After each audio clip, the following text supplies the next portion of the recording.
Hello, beautiful people, and welcome back to Headspace. As always, I am Shine on your screens, and today we're going to be talking about something very emotional and something that unfortunately a lot of us can relate with, and that is nothing other than grief. Yes, we're about to go there. This is a very, very sensitive topic, as you might have guessed. And, a lot of people have experienced grief in one way or another, whether it's through the loss of a loved one, whether it's through the loss of opportunities, relationships, or simply the loss of a life you thought you would have had, lost time and things like that. All of us at some point or another has had to come to terms with loss and, of course, grief being the emotion that comes out of that. I'm going to share a couple of personal stories, so please do permit me. You see, for someone who has experienced loss in so many different areas of life, I think this is a topic that is very, very emotional to talk about. And that's because I know how hard it is to really put into words what that feeling really is like. It's hard to quantify what grief is. I once heard someone say that grief is love persevering. And I think that relates more to, when you lose a loved one, you lose your pet, you lose your grandma, your grandpa, your parents, your siblings, whoever it is that you love. That love that lingers and that holds you captive, that feeling that you get from coming to terms with this person not being there, that is grief. But grief, of course, also shows up in other ways. I mean, if you've lost maybe an opportunity, you really wanted something and you lost it, or you've experienced a breakup, you've planned that you're going to build your life with and around someone else, and all of a sudden that dream shatters. What do you do? Right? Of course, a lot of people have experienced this, and anyone who has experienced it will know for a fact that it is a very heavy feeling. The first time I experienced anything relating to grief was with the loss of someone I would call a godmother. So, Mommy Akimolayo, right? I remember the day that my mom just came home and she came home with this flyer, the burial poster, right? That was how she broke the news to me. She didn't know how to say what she wanted to say now. Your godmother, who, you're really attached to, and you like, I've known this woman so long, and, to me, she felt more like a grandmother, right? So this person is gone. And I remember I ran into the bathroom. We had a bathroom just there in the living room, and I just ran in there and I slammed the door and I sat on the floor. And I wasn't crying, but I was just in shock, right? it just hit me. I couldn't come to terms with the fact that this person was gone. What does that mean? Like someone that's always there, gone permanently. It didn't register in my brain. And I was very young. I was probably like 10 years old or something. So after that experience, of course, you learn very quickly what grief feels like. Of course, I've also experienced grief in other ways in my life. I mean, there have been opportunities that I've really wanted, I've prayed for, I've hoped for, I've been sure of, that didn't pan out the way that I wanted them to. There have been times where I feel like I'm running out of time. I've lost so much time. I need to catch up, right? There have been times also where I felt like I've lost a gift, a talent. Maybe there's something that I'm really good at or I was really good at. And then all of a sudden it feels like that gift and talents just vanished. It feels like, what? Where did that go? And so there are just so many ways you can experience grief, right? But whatever it is that you have experienced, let's dive into what that feeling really entails and how you can cope with that, how you can live with it, how you can bloom from it. Because I don't think you really move on from grief, but I do believe that it can mold you in a different sort of way, and at least it doesn't have to break you, right? So let me talk about my most intimate, most serious, most devastating experience of grief. A couple of years back, I lost my mom. And needless to say, it was heartbreaking. I didn't see it coming for some weird reason. I mean, she was sick. So a lot of people were like, oh, you would have had time to anticipate it. But no one really prepares you for that moment. And it was all the more devastating because I was the only one with her when she passed. Like it was first thing in the morning, right? I was with her all through the night. And then by daybreak, she was gone and I was the only one there who watched her pass. And I remember the panic setting in, right? I tried to do all sorts of things. I tried to do CPR. I tried to pour water. We tried to fan her because I just couldn't come to terms with the fact that this was really happening. And then eventually we went outside, we screamed. I remember I was barefoot in the middle of the street, just screaming my lungs out for someone to come and help. We got a doctor. We I remember we even got we got a pastor. So I mean it's a good thing that I can look back on that now and chuckle. But in the moment it was not funny. I assure you it was not funny. It was nothing to smile about. I remember then we had these pastors come in, and she was lying there. And of course, I was not ready to accept anything. Everybody was telling me to calm down. I did not want to hear a word, right? I'm sure if you've been in that place where they've told you news, like your brain does not want to understand what they are saying. And so this pastor comes in and he's like, oh, we're gonna pray. We're gonna pray for her to arise. And so we prayed for hours. I was literally sitting there on the floor. I've never experienced faith that can move mountains the way I experienced it that day. I was ready to turn into a reverend mother if needed, just to get that miracle to happen. And guess what? It didn't happen. We prayed and prayed and prayed and nothing happened. And eventually the pastors packed their Bibles and everybody started making burial arrangements. The devastation set in. But in that moment, funny enough, I didn't feel sadness. You see, a lot of people think of grief, and they think of grief in a way that is like a movie, where it's supposed to feel like you breaking into pieces, you crying for hours. And yes, it feels like that, but it doesn't always come on like that from the beginning. Sometimes it starts as confusion. Sometimes it starts as denial. Sometimes it starts as complete anger. I know I experienced anger. Sometimes it starts as numbness. I started from numbness. I just stopped feeling. For so long, I felt absolutely nothing. I was so numb. I went through the motions. I made the plans. I was the one who, cleaned her up, dressed her, did all the things that you do in preparation. I was the one holding everyone together. I was the one even holding people when they were crying. And I was just staring blankly. I remember the one time I cried, someone came up to me. I went to one corner of the compound to cry when other people were doing their thing. I just went there and I couldn't hold, the weight of what I was feeling. So I went to one corner and I wanted to break down. And someone saw me there. And this man came and said, you're still crying. You're still crying. Stop crying, please. Stand up, stand up, stand up, stand up. Don't cry. Dust yourself. It's okay now. It's not enough. And I remember that was the day, or that was the moment I decided I was not going to cry. I was not going to cry in front of any of these people again, And so I just didn't cry throughout the whole thing. Even though when I shed some tears, I would always cry. Maybe you walk in when I'm alone and then you see me in that state. But I refuse to. And I think that's another thing we should talk about, aside from talking about how grief shows up differently for everybody. So if you've experienced grief and you didn't react in the way you expected or you anticipated, you didn't react in the way that people thought was normal. Some people will start screaming, some people will keep quiet, some people will get angry and start breaking things, some people will go silent. It's normal. And it's okay. Grief will show up the way it wants to show up. Pain demands to be felt one way or another. And you just have to let it happen. But another thing that we need to talk about, especially as a community, is how we respond to other people's grief. Because, like I said, this was a moment where I was alone. I didn't really have any other figures in my life that stood in the gap that my mother did. And as a young person facing this alone, because I was facing it alone, really, right? I was the adult of the house at that moment. All of a sudden, I was an adult. I was barely out of my teens, and suddenly I'm an adult, right? And I'm making all these big decisions. I had a moment where I wanted to break. I had a moment where I felt the weight of the whole thing on my shoulders. And the response I got from people around me was, shh, stop crying. Keep quiet. Why is he crying? I even remember one moment, because for a while, our pastor told my sister and I to move to stay with his family for a while, because it was just the two of us, right? They're like, oh, stay with our family for a while so that you guys are not all alone and dealing with all of this. So we were there. And then, of course, you're staying in the pastor's house. You have to go to church on Sunday.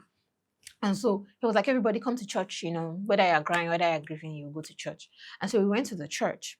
And then just before, like, we had arrived and we're just about to step into the church, he called us aside. He called me aside and said, I don't want to see any sadness. So this is not a day of sad. It's not for you to be sad.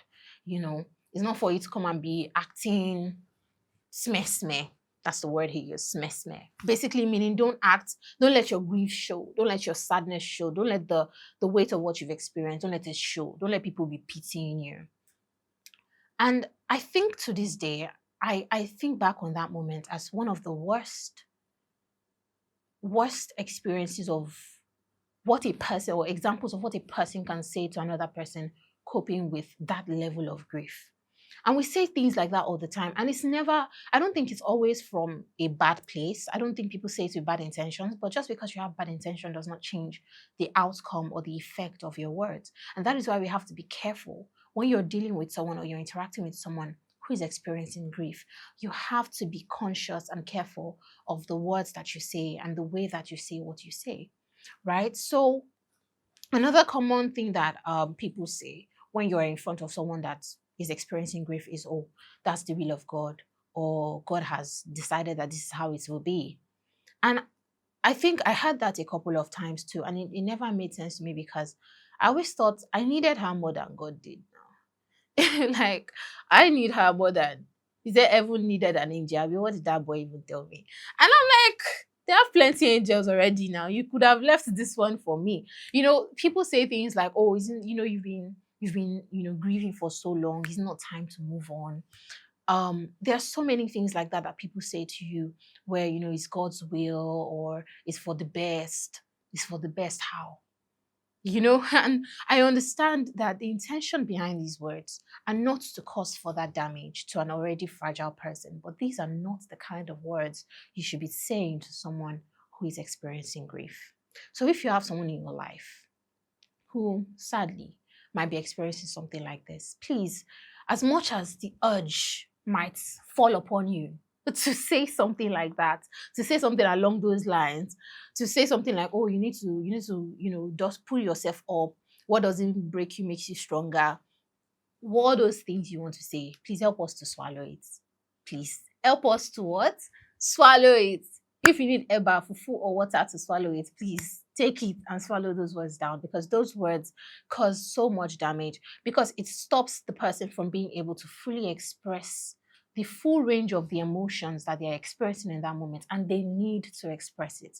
They need to have a safe space to be able to say what they want to say, to be able to do what they need to do, so that their minds and their bodies can cope and can heal eventually from the effect of grief and loss. Okay? So that's something really important. I think we need to be very conscious about. If you're not sure what to say in a moment, please simply sympathize with the person, offer a listening ear, tell them you are here, tell them, offer them open arms for them to come into, hug them, hold them, and simply tell them, okay, please, it's okay to cry, tell them to comfort them in a way that doesn't require them to swallow back their emotions. Hold them in those moments and let them express themselves to you while you simply understand and empathize with that experience. Okay?